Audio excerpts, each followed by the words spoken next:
taller entonces, comercio electrónico, generar lo que van a ser los servidores Ubuntu Server, que a futuro van a ser los servidores de hosting. Dos máquinas virtuales con las mismas características. ¿Ya? En este caso, Linux Ubuntu en esta ocasión. Procurar que la máquina anfitriona tenga navegación a internet. Linux Server 1, ¿cierto? Comercio electrónico. Distribución a utilizar, Linux. ¿Cuál utilizamos? Ubuntu, ¿cierto? ¿Qué puede ser en su versión 32 o 64 bits de acuerdo a la ISO que tengan? ¿Cuál es la ISO para 32 bits? La que se llama i386. Sí. ¿Y cuál es la de 64 bits? La que se llama AMD 64. ¿Cierto? Así se llaman los nombres de las ISO. En caso que tengan una u otra. ¿Ya? En este caso yo voy a hacer el Ubuntu Server 32 bits. RAM no necesita más que 256 MB de RAM. Nuestro primer servidor, a pesar que vamos a implementarle algunos roles después, y netamente es porque este sistema operativo va a trabajar con solamente línea de comando, entonces necesitamos interfaz gráfica. 256 MB de RAM, como le expliqué en el correo. Y disco duro de 10 GB.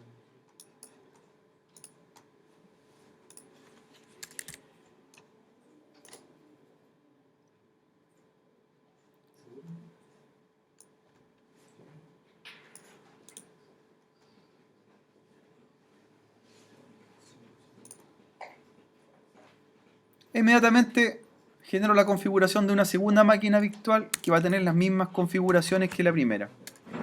Recomendación, porque alguien podría decir, ¿y por qué no las clonamos? ¿Cierto? Cuando trabajen con servidores, lo mejor es trabajarlos en forma autónoma y sin clonación, hacerlos de cero. Los clientes se pueden clonar, ¿ya? Es netamente porque cuando trabajen, por ejemplo, con Windows Server asocia la licencia al hardware del equipo. Entonces son varios parámetros que va a encontrar que tengo un equipo que está clonado y estoy ocupando la misma licencia. Y puede haber un problema ahí, ¿ya? Entonces la idea es hacer las máquinas de cero, si en realidad de esa forma permite aprender, ¿por cierto? Y no son tantas máquinas que va a preparar en el taller, tampoco.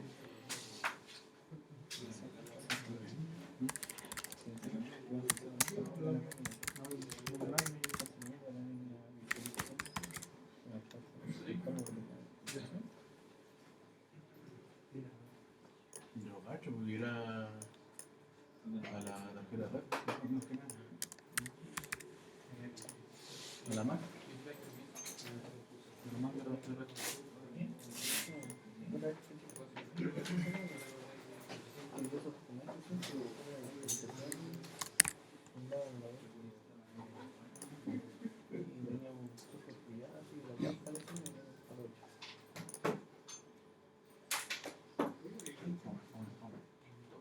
Entonces hay que hacer dos.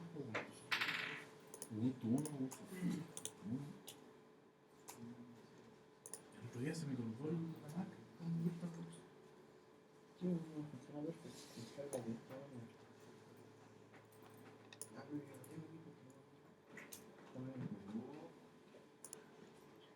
Ya. La máquina Ubuntu Server, entonces, las primeras que vamos a generar,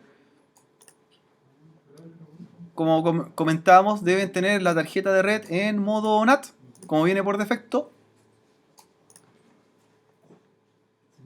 Y cargar, ¿cierto?, el ISO correspondiente que vendría siendo Ubuntu Server, en este caso i386, en un Ubuntu Server de 32 bits. Si el Ubuntu Server fuera AMD 64, es la versión 64 bits. Ya, podemos ir haciendo en paralelo las dos máquinas, las podemos ir preparando y las vamos preconfigurando.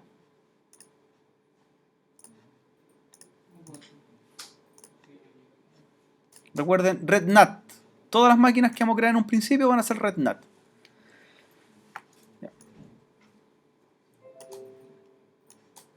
Otra máquina que nos piden por acá es tener también un Windows Server 2008 Standard Edition con 512 de RAM y 20 GB. Entonces la configuración, ¿cierto? También la vamos agregando como máquina virtual.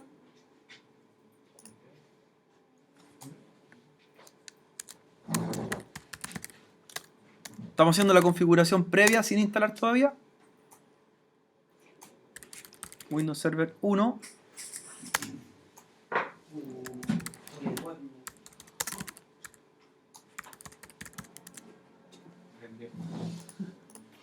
Y eligen la versión 2008 32 bits, que esa es la versión o ISO que vamos a trabajar. En el caso de Windows Server. Windows Server 2008 32 bits. Yo en este caso la estoy agrupando, estoy ordenando las máquinas para que no estén sueltas, ¿cierto? Como tengo muchas máquinas virtuales, me van quedando un poco más ordenadas en mi VirtualBox, mi programa. Ya. Recuerden, vayan revisando el correo, ahí dice los parámetros a configurar. Windows Server 512 de RAM y 20 GB de disco duro. Y también modo NAT.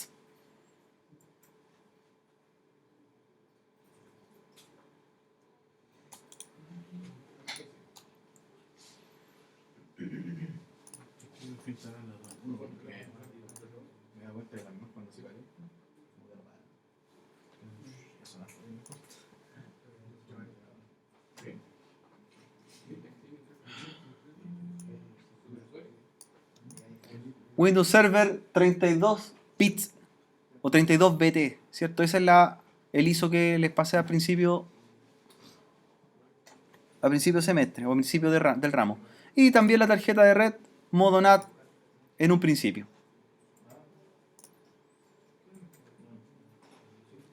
Luego vendría, ¿cierto? Un cliente, Windows 7, 512 de RAM, 20 de disco duro.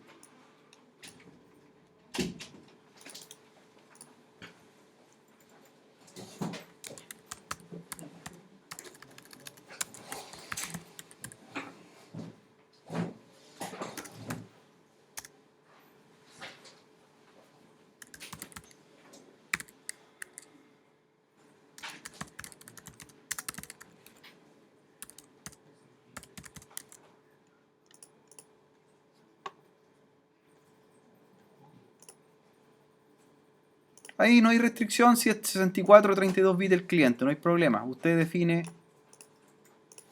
con qué versión va a trabajar.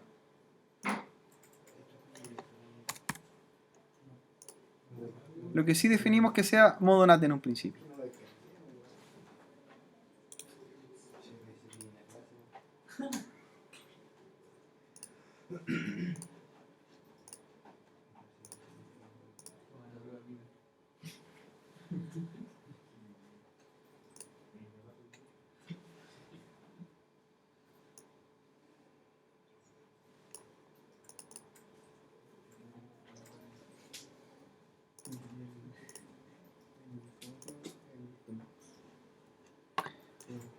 Y la última máquina a preparar va a ser el servidor CentOS, servidor CentOS Server 5.0, 512 de RAM, 20 de disco duro, NAT también.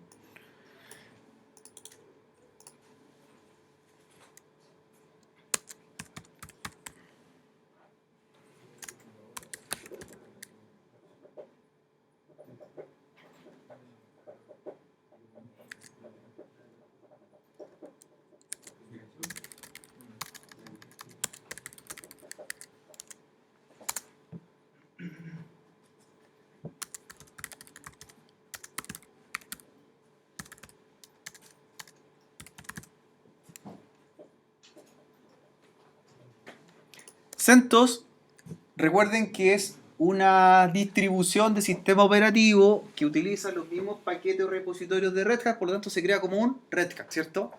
Como un Red Hat 32 bits.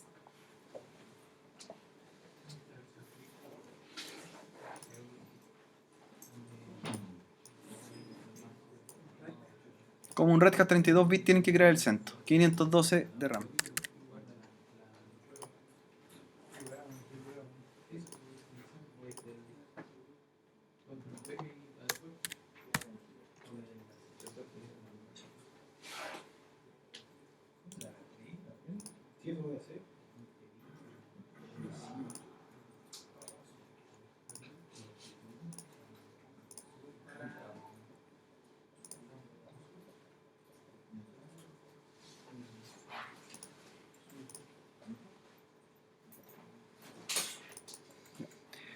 Cuando lleguen a CentOS se van a encontrar que habían 3 discos, ¿cierto? 3 imágenes ISO. Está un ISO que se llama 1 de 2, hay otro que se llama 2 de 2 y hay uno que se llama NetInstall. El que trabajamos nosotros, la lógica es el 1 de 2, el que genera la instalación.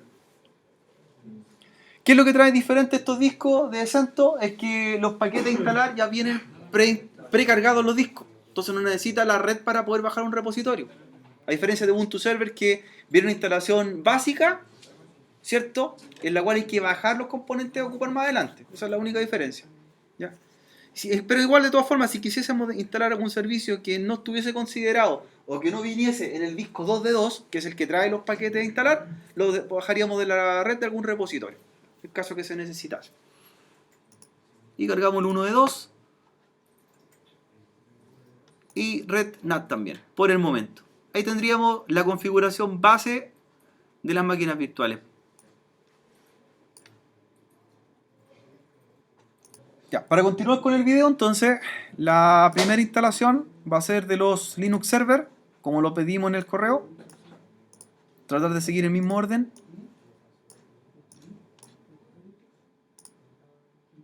Si pueden, las van haciendo en paralelo. Si pueden por rendimiento. Si no, de una en una.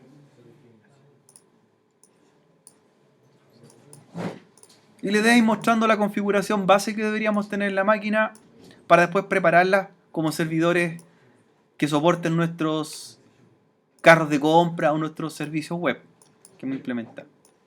¿Ya? Lo primero en el Ubuntu Server, en el 1 o en el 2, la idea es que las máquinas sean iguales, es elegir idioma.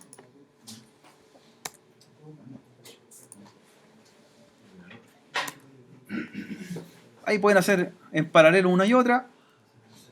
Seleccionamos el idioma e instalar Ubuntu Server. La primera parte de la instalación, Ubuntu Server tiene un asistente bastante gráfico que no nos va a complicar para nada la instalación, así que nos va haciendo guiada y no deberíamos tener grandes problemas. ¿Ya? Segunda pestaña, elegir ubicación geográfica, Chile. Recuerden que se va usando el tabulador para ir haciendo cambios, no se usa mouse acá, solamente tabulador. Seleccionar idioma, seleccionar luego país, Chile.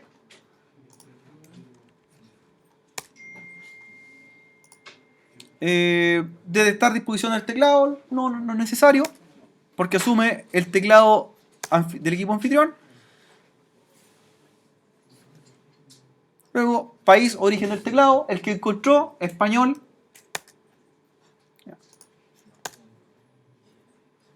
Por defecto el que encontró.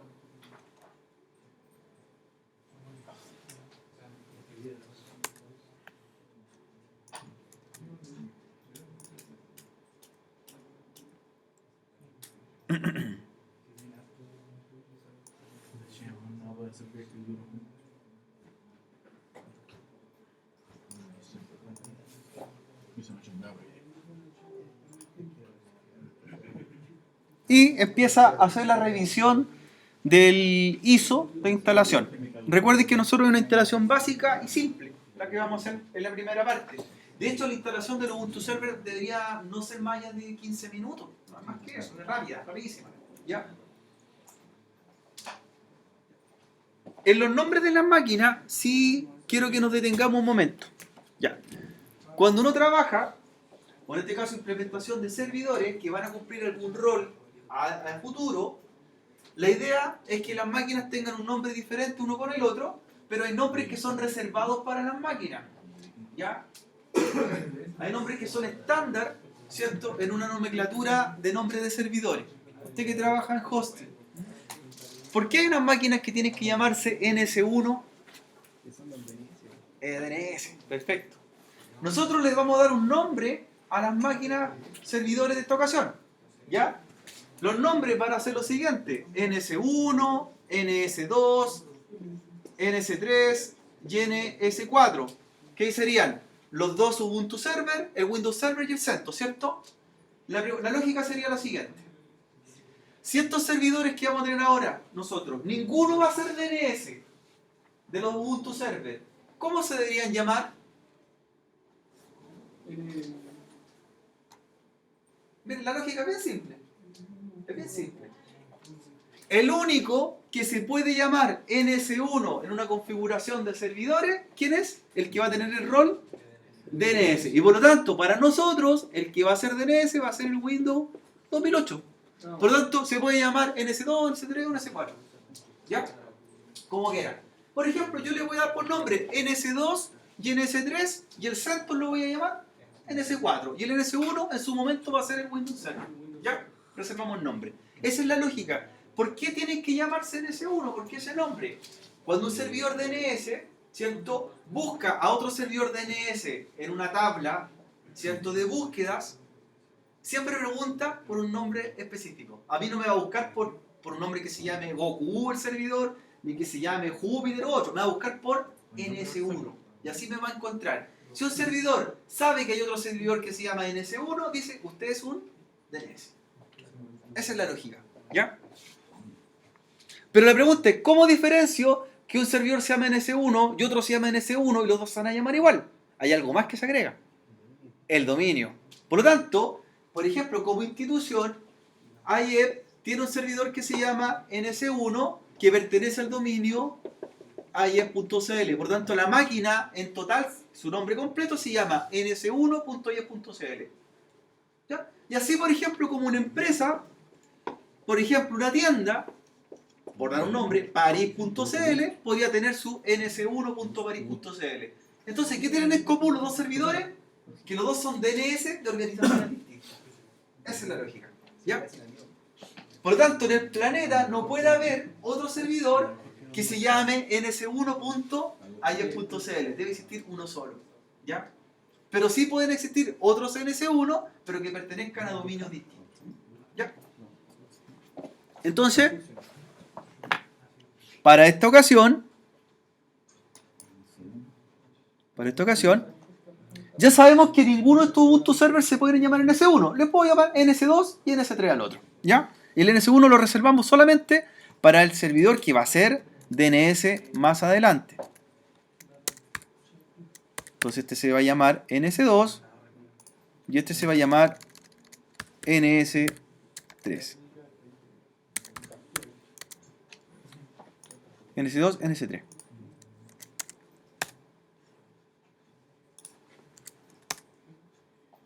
Ya, NS1 ya lo reservamos. Luego viene el nombre completo del usuario. Aquí puede ocupar su nombre y apellido sin ningún problema para identificarse en la red. El mismo nombre y el mismo apellido para los dos propietarios del sistema operativo. ¿Ya? Nombre completo.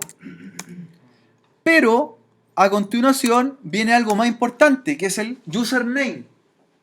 El username tiene que tener ciertas características en un servidor, ¿cierto? ¿Qué no puede tener? ¿Qué caracteres no podría tener? Ni ñ, ni espacios, ni tilde, ¿cierto? ¿Qué es una buena recomendación para darle un nombre de username en un sistema operativo servidor? Por ejemplo, la inicial del nombre y el apellido. Es una buena política. Nosotros arrancamos la máquina o entramos con este usuario, no con el anterior. El anterior solamente es el nombre descriptivo del sistema operativo. El verdadero nombre es este, username. ¿Ya? Por tanto, no use ni espacio, ni tilde, ni caracteres, ¿cierto?, muy complejos. Miren, lo más simple. Así se llama mi usuario. Mi inicial y mi apellido. ¿Ya? Pregunta, ¿puede estar el mismo usuario creado en ambas máquinas? Sí. ¿Cuál sería la restricción? Que las máquinas no se llamen iguales, pero sí puede existir el mismo usuario.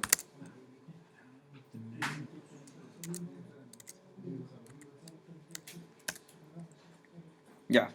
Otra pregunta que cae de cajón acá, la contraseña, ¿cierto? No la olviden. Ya. En esta ocasión, Linux, el sistema operativo Linux Server, Ubuntu no tiene restricción de contraseña. No hay una política planteada o restricción que me diga que debe tener una cantidad ¿cierto? De letras o números como exigencia. Pero sí me recomiendan, ¿cierto? Sí me dicen, use letras, use números, mayúsculas, lo que usted quiera. Claro, tipo varchar. Se recomienda, dice. Es una buena contraseña. Pero no necesariamente puede ser así.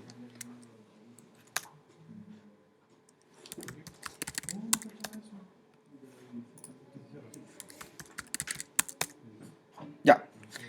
Luego pregunta si queremos hacer una carpeta cifrada. No necesitamos cifrar carpetas en esta oportunidad. Le declaramos que no. Y comienza la instalación base del sistema operativo.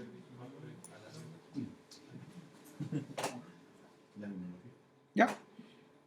Lo que va a encontrar a continuación es que va a entender que si nosotros seleccionamos la zona horaria o la zona geográfica que era Chile, va a encontrar que Santiago menos 4 GTM va a ser la hora oficial. ¿Qué lo dice correctamente? ¿Pertenece a América Santiago? Sí, listo.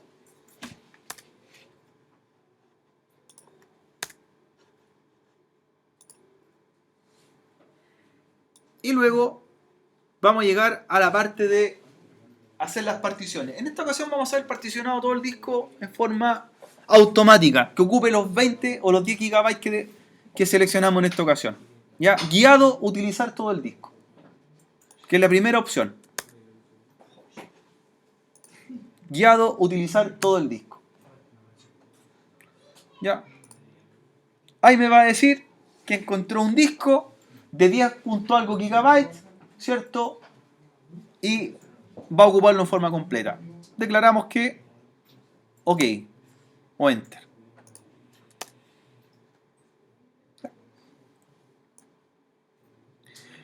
Luego me va a hacer un pequeño resumen, me dice que se van a crear las particiones. En este caso crea las particiones, una partición de raíz, o partición llamada ROT también, ¿cierto? Que es la partición donde se instala el sistema operativo. Crea una partición también, una memoria que se llama swap, que es una memoria virtual o de paginación, que en caso que la memoria física esté llena de procesos o cargas de servicio, ocupa una memoria o parte de disco duro como memoria. Y el sistema de archivo a utilizar va a ser X o XT4, ¿cierto? Que el XT4 es la comparación en los sistemas de archivo Windows como NTFS, ¿cierto? X4 y NTFS son la relación entre ellos. Y solamente le decimos que sí, acá. Que vamos a hacer la partición para empezar a instalar el sistema operativo base. ¿Ya? Como si ven o han visto hasta ahora, no hemos hecho cosas muy complejas, sino más que nada ir preconfigurando lo que requiere nuestros futuros servidores, ¿cierto?, de hosting para nuestros carros de compra, que vamos a efectuar más adelante.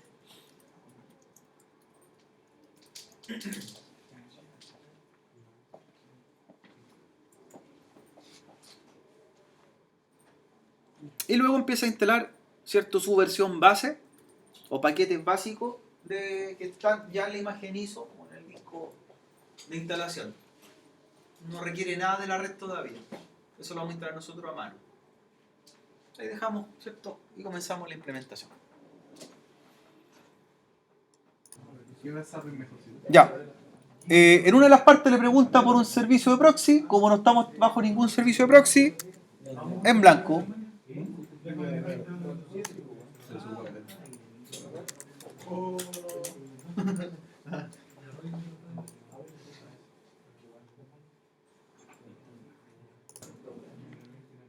Cuando llegue a una parte le pregunta actualización automática, sin actualización automática al servidor, ¿ya? Porque lo vamos a hacer nosotros. Lo vamos a configurar a mano esa parte. Ya, otra parte importante aquí. ¿Qué se selecciona? Nada, ¿cierto? El problema está que cuando ustedes seleccionan, les preconfigura un servidor con paquetes ya o plantillas definidas, ¿cierto? El rol que va a cumplir esta máquina, que podría ser un servidor SSH, un servidor DNS, un LAN, ¿cierto? Un servidor de aplicaciones, un Linux, Apache, MySQL y PHP, u otro. Por lo tanto, hay que tener cuidado acá y fijarse que la pestaña que está marcando, ¿cierto?, seleccionando, no esté situada sobre ninguna, ¿cierto?, de los paréntesis, ¿ya? O si no selecciona o queda marcado el que está en pantalla. Así que con el tabulador, usted preocúpese de pinchar continuar. Porque si quedaba marcado arriba, seleccionaba, por ejemplo, como servidor OpenSSH. Entonces, debo salir con el tabulador y continúo. Lo mismo en el otro. Nada. Nada. Cero la selección.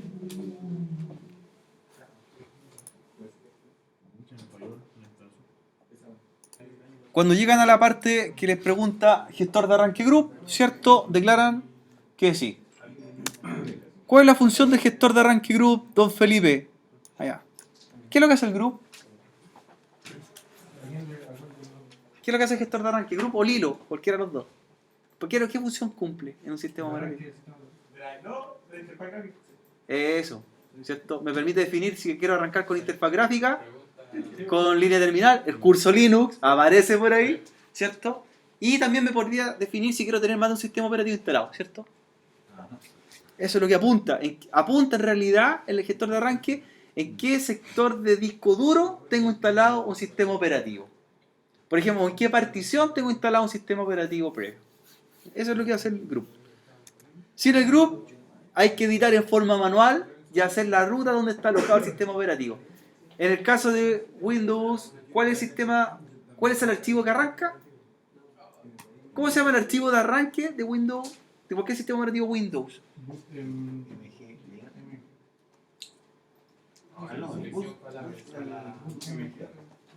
WinLoader carga. ¿A quién carga? A un archivo. Y ese archivo llama kernel. Certificación. En licencia le aparecía esa pregunta. Aparecía.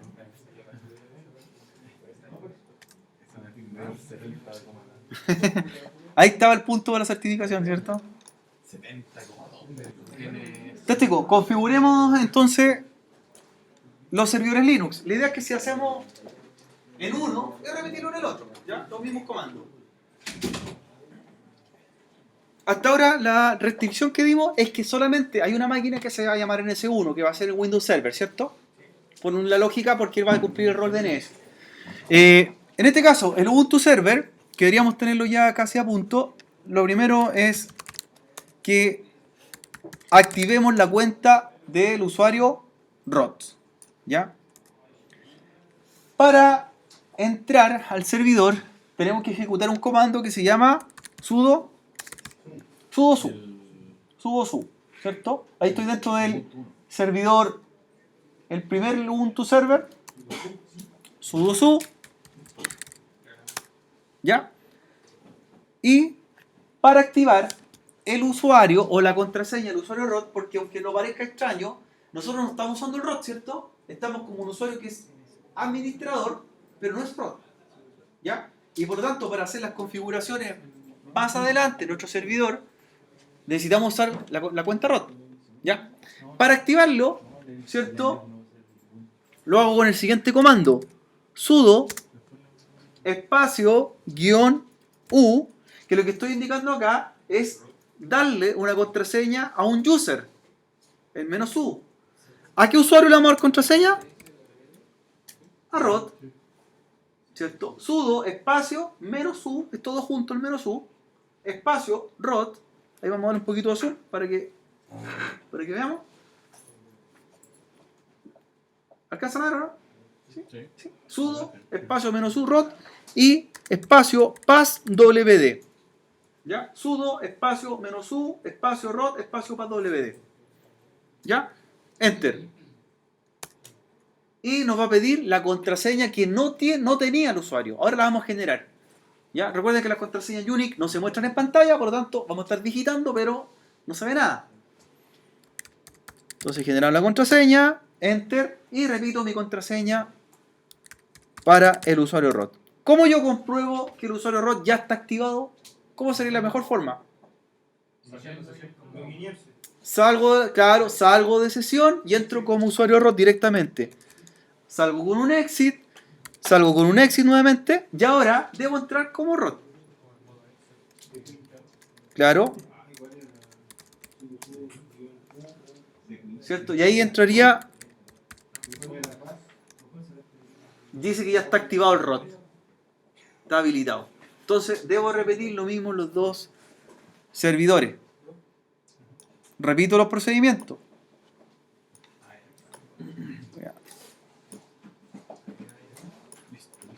El otro lo mismo. Lo mismo, vamos repitiendo lo mismo. Entonces sería, entro, en este caso no tengo el root todavía, entro como usuario normal, administrador.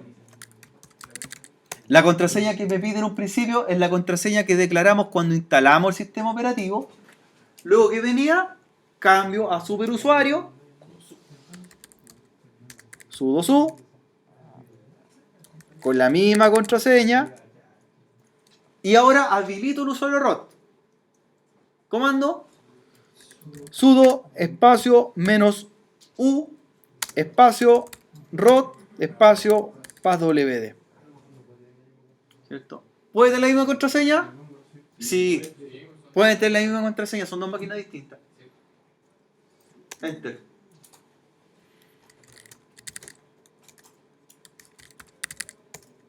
Ya. Ya. Tenemos entonces el usuario root habilitado. Paso 1. Paso 2. La máquina, ¿cierto? Tiene un cortafuegos activado. Un Unix Firewall. Y tenemos que desactivarlo para hacer ciertas cosas. ¿Ya? Tiene un cortafuegos por defecto activado, el Unix Firewall. ¿Cómo lo desactivamos? Recuerden que ahora si estamos en modo root tenemos todos los privilegios posibles. ¿Ya? Eso. Tenemos que bajarlo. El cortafuego se hace con el comando sudo ufw disable. Disable. ¿Ya? Sudo ufw disable. ufw de Unix Firewall, ¿cierto? Enter. De ahí baja el cortafuego. ¿Ya? Yo puedo iniciar el cortafuego con sudo ufw enable. ¿Cierto? Y lo vamos repitiendo.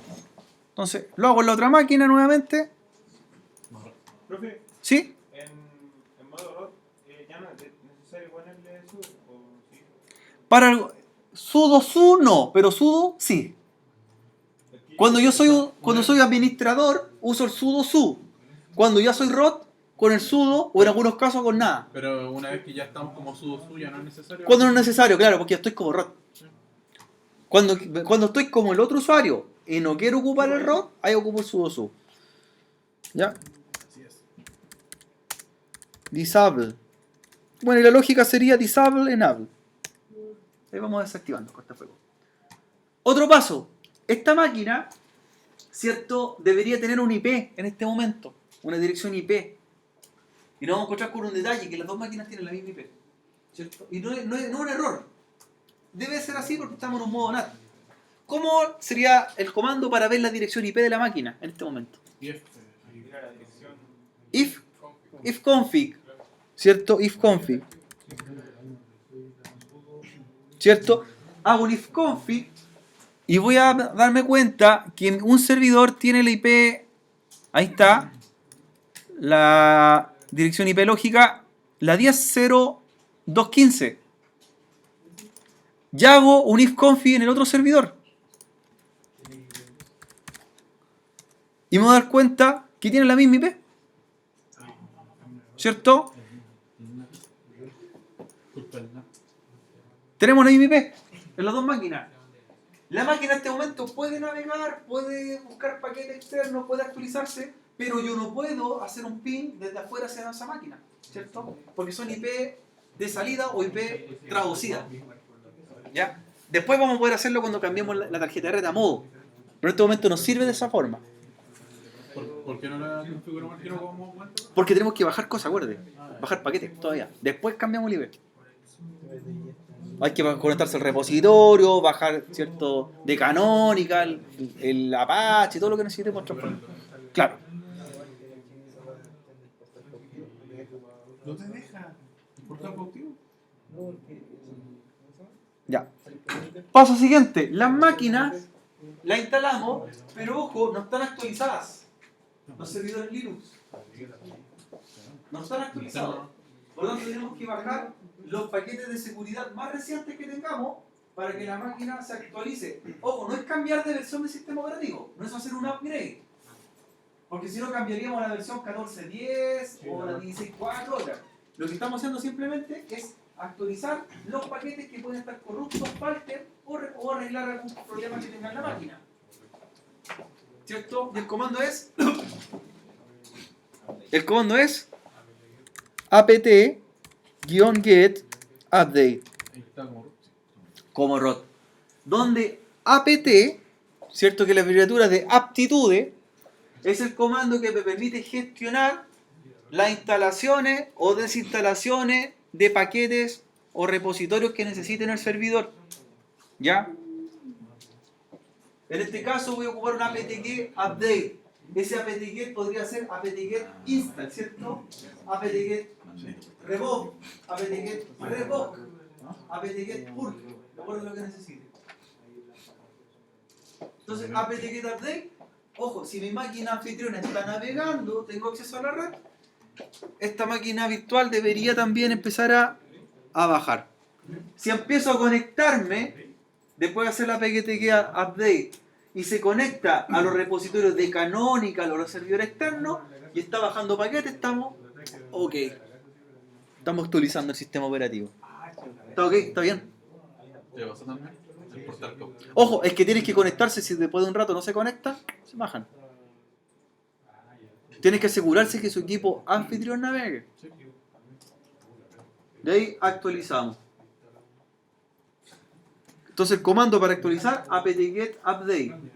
Sin apt-get update no podemos todavía instalar paquetes más adelante.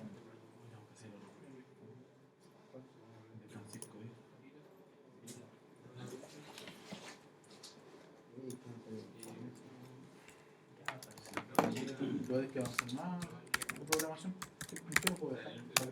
Entonces apt-get update instalar.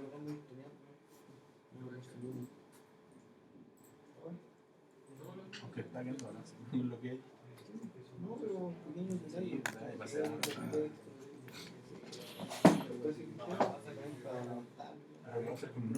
Ya. Una pregunta que se puede plantear. ¿Qué pasa si me equivoqué en el nombre y quiero cambiar el nombre del servidor? Porque puede haber pasado. Tenemos que editar el nombre. En el caso que se equivocaron y quieren darle NS2, NS3, NS4. ¿Cierto? Entonces, ¿cómo nosotros cambiamos el nombre de la máquina? ¿Cierto? En el servidor, que es importante cuando está implementando servidores de estas características. Lo primero que debemos hacer es encontrar la ruta de configuración. ¿Ya? Hay una ruta de configuración. ¿Cómo la buscamos? Con el comando cd espacio / ¿ya? Para ir navegando. ¿Cómo veo en qué directorio estoy? Hay comandos también. Necesito saber en qué parte o en qué carpeta estoy trabajando. Lo puedo hacer con el comando dir, ¿cierto? O lo puedo hacer con el comando ls de listar. ¿Cuál es la diferencia de usar dir y usar ls? Los dos hacen la misma función. El comando dir me muestra dónde estoy situado, pero no me dice si es un archivo o un directorio. En cambio, el ls me lo muestra con colores, siendo los que están en color azul, directorio, y los que están en color blanco celeste, archivo. Esa es la diferencia. Por eso es recomendado más ocupar el comando ls que el dir. Y la otra diferencia es que el ls o listar es un comando propio de Unix. En cambio, el comando dir es un comando tanto de Unix como de Windows. ¿Ya? Esa es la diferencia. Entonces lo que necesitamos nosotros es ver los directorios y especialmente uno de ellos para configurar, que es el directorio llamado etc. ¿Ya? etc. No etcétera, etc. ¿Qué es lo que tiene? ¿Qué contiene el directorio etc? Contiene los archivos de configuración de los programas instalados o las configuraciones propias del servidor. ¿Ya? Entre ellas las contraseñas, entre ellas el nombre, entre ellas podemos cambiar las direcciones de las tarjetas de red y varias cosas más. ¿Ya? Entonces lo que tenemos que hacer ahora es entrar a etc. ¿Cómo entramos a la carpeta etc? Por el directorio. cd, etc. po, ¿cierto? Y voy cambiando o voy entrando a una jerarquía de directorio. Ya estoy dentro de etc. ¿Cómo veo lo que está dentro de etc? ls o dir, po, ¿cierto? Y ahí están todos los archivos o directorios de configuración. Entonces, nosotros preguntamos por uno. Hay un archivo, ¿cierto?, que es el que tiene el nombre de la máquina. ¿Ya? Y el archivo o directorio se llama hostname. ¿Cómo yo sé que este es un archivo o un directorio? Ahí aplico el ls, po. Mira, si apliqué el ls y me dice que hostname está en blanco, ¿qué es? ¿Archivo o directorio? Archivo. Si estuviese en azul, directorio. Entonces, como es un archivo, yo lo puedo editar. Si fuese un directorio, tengo que entrar a él para configurar lo que esté adentro. Para poder editar, podemos ocupar varios editores. ¿Ya? Varios editores de texto, que algunos están instalados por defecto en el sistema operativo, u otros hay que instalarlos previamente. Los más comunes que vienen en cualquier sistema operativo Linux son el editor Vi o el editor Nano. ¿Ya? Son los más comunes. O sea, nosotros no hemos instalado nada, pero ya viene de Vi o Nano. ¿Cuáles son otros que se podrían instalar a futuro? Uno llamado Gedit, por ejemplo. ¿Ya? ¿Ya? Cada uno tiene sus propiedades, cumple el mismo objetivo, editores de texto, ¿cierto? Para nosotros un editor de texto por defecto en Windows sería el bloc de notas, ¿cierto? Acá es lo mismo, Vi o Nano. En este caso, vamos a editar el archivo con el editor Nano. Entonces yo quiero abrir el archivo que se llama hostname con el editor Nano y el comando sería, primero lo declaro, nano espacio hostname. ¿Ya?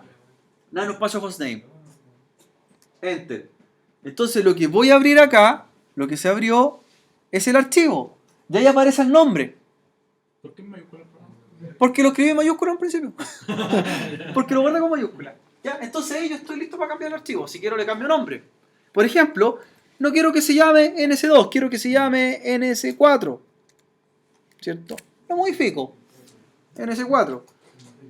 ¿Cómo cambio? ¿Cómo guardo este archivo ahora? Incluso abajo me dice la ayuda. La tecla control más una combinación de la que está acá. ¿Cierto? Control más O, ¿qué es lo que hace? Guarda. Control y la letra O, guardo. Control O me pregunta, ¿cierto? Nombre del archivo, hostname, enter, y ya guardé el nombre. Y ahora, ¿cómo salgo? Control X. Control X. Entonces, ahí está. Pero la pregunta es, pero yo le cambié nombre en S4, pero todavía dice en S2. ¿Por qué no se ve el resultado todavía? Porque debo reiniciar el servidor para que cambie nombre. Vamos a hacer la prueba. ¿Cierto? Debería llamarse en S4. ¿Cómo reinicio el servidor por comando? Ojo, hay que usar comando aquí. Ojo, shutdown apaga. Y una combinación. Yo puedo hacer una combinación. Shutdown menos R reinicia. Shutdown menos H apaga. La R representa reload y la H representa half de apagado. Entonces, si quiero reiniciar el servidor para ver el cambio, el comando sería shutdown espacio menos R. Ya, y ahora me pregunta otro parámetro más. El tiempo. ¿Cuándo quiero reiniciarlo? Si el parámetro lo indico en números, son minutos. Por ejemplo, si digo en un minuto se va a reiniciar. Si quiero que lo haga ahora, now. Listo, y ahí reinicio el servidor. Entonces, reinicio este servidor y debería llamarse NS4. Si le cambiamos nombre. Lo voy a volver después a llamar NS2. A modo de ejemplo. Recuerden, hasta alguna duda, está todo en el video ya quedando grabado para que lo repasen. Ya ven la configuración. Ahí está, se llama NS4. NS4. Ya, lo voy a renombrar como estaba anteriormente. A ver, ¿Cómo lo cambiaría de nombre a NS2? ¿Cuáles serían los procedimientos? Si entra como root. Entrar al directorio. ¿Cierto? Entrar al directorio raíz, cd espacio slash, hacer un dir, entrar a etc, cd etc, hago un dir, modificar qué archivo, hostname. Sería nano hostname. Y ahí lo voy a nombrar como se llama anteriormente, NS2. Quiero guardar, sería, ¿cierto? Control O, me pregunta, enter, y control X. Bueno, cuando reinicie se va a volver a llamar NS2. ¿Por qué no funciona jugando hostname? O sea, no da root. Sudo hostname y dar un hostname. Porque tienes que editarlo, no está entrando en un directorio, por eso. Es un archivo, recuerda, un archivo. Sí. Si yo aplico sudo y doy un nombre de un archivo que no existe, va a abrir el editor. Pero hay un comando que se llama hostname, que es sudo hostname, va el nombre y se supone que hace algo, pero no muestra nada. Claro, porque lo que dice que es un archivo vacío, en realidad. Aquí nosotros estamos entrando al archivo que ya está guardado, configurado. Y como somos root, podemos guardar.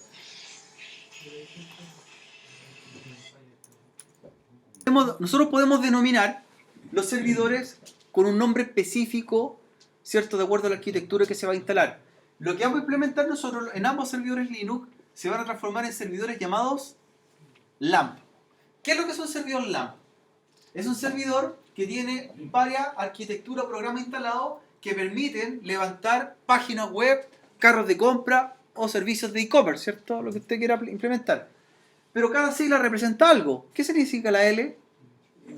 ¿Cierto? Que el sistema operativo base es un Linux. ¿Qué representa la A? Que lo que vamos a instalar nosotros es un servidor web llamado Apache Web Server, que es uno de los servidores más populares del mundo open source. Podría haber sido Tomcat, si lo que vamos a utilizar son servicios hechos en Java, ¿cierto? ¿Ya?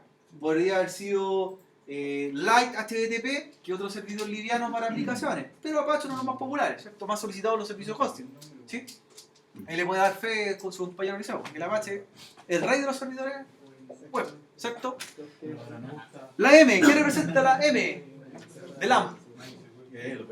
El motor de base de datos, que en este caso, MySQL, que podría ser también otro con M.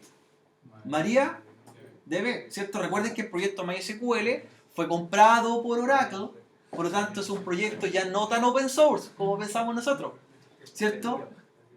En algún momento va a haber un cobro por uso o por soporte técnico. Por lo tanto, los mismos desarrolladores finlandeses del proyecto MySQL crearon un símil muy parecido que es MariaDB, que es igual, pero no se puede llamar igual. Por un tema comercial de registro de nombre. No se puede llamar, ¿cierto? MySQL. O sea, si usted ve MariaDB, es el MySQL que siempre conoce. ¿Ya? Y que también hay otra alternativa que está Postgres también hoy día como motor de base de datos. Ojo con eso, Postgres, uno de los motores más potentes de open source. ¿Ya? Y la última sigla, la P, ¿qué representa? El lenguaje más usado. PHP. Por lo tanto, hoy tenemos la sigla. Si nosotros vamos a implementar un servidor de hosting, es lo mismo que nos va a ofrecer la empresa. Va a decir la empresa, tengo un servidor Linux, que puede ser un CentOS, puede ser un Ubuntu Server, que tiene un servidor web llamado Apache, que tiene un motor de base de datos MySQL y tiene un lenguaje de programación PHP en su versión 5, 6 o 7, de acuerdo a lo que nos entregue. ¿Ya? ¿Por qué ustedes usan un programa tan popular para levantar páginas que se llama WAMP Server?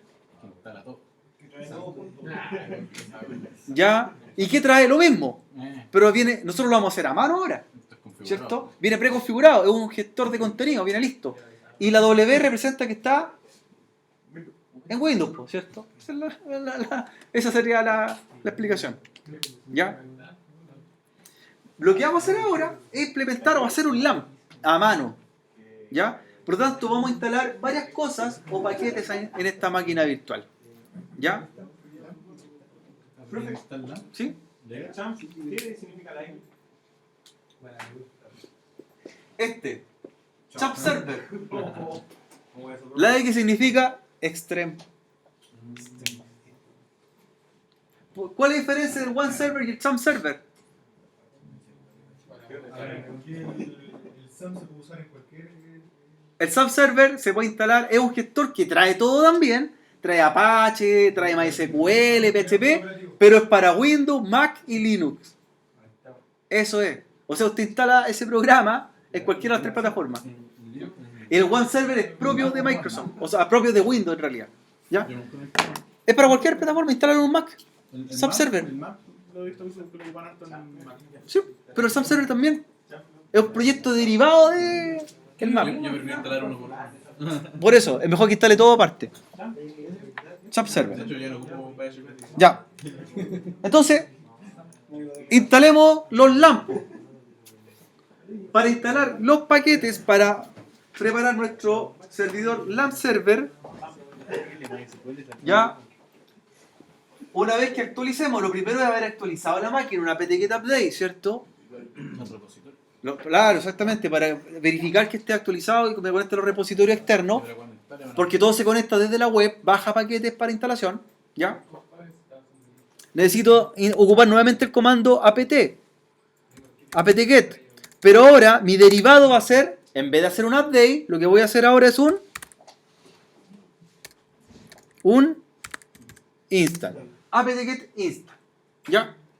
Entonces, lo primero que voy a instalar va a ser el lenguaje de programación a utilizar. Recuerden que estamos haciendo un LAMP. ¿El lenguaje cuál va a ser? PHP, ¿ya?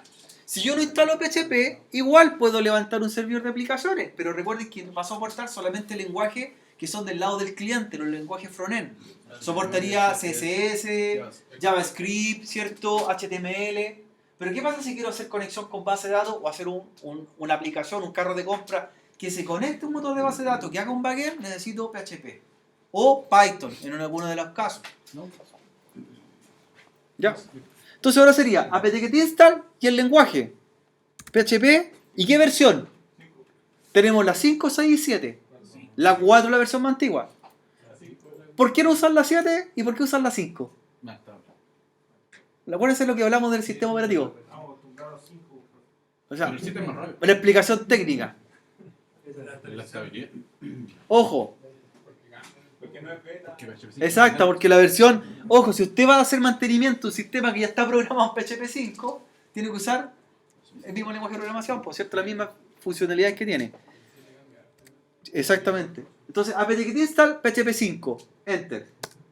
De ahí me va a empezar a decir que va a bajar de la web 24 megabytes de espacio en disco duro para instalar el lenguaje o el compilador.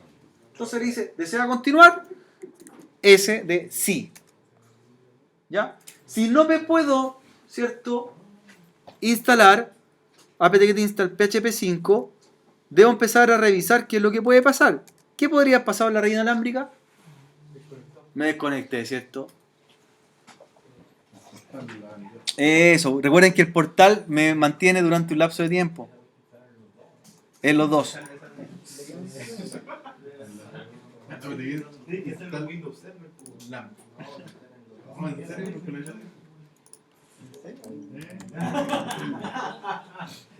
Claro. Entonces, como me botó la conexión,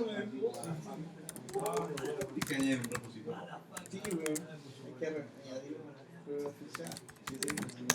Lo he visto en mis sueños. Una vez soñé que hacía de que instalar LAMP. si van revisando el libro que les pasé, ese es el capítulo número 3, toda la implementación que estamos haciendo. El MySQL, el Apache. Se toma un tecito, ¿no? Este es un punto que en el video vamos a hablar de qué se trata. Espacio, espacio. Cuando le aparezca. Espacio. Por favor, denle espacio.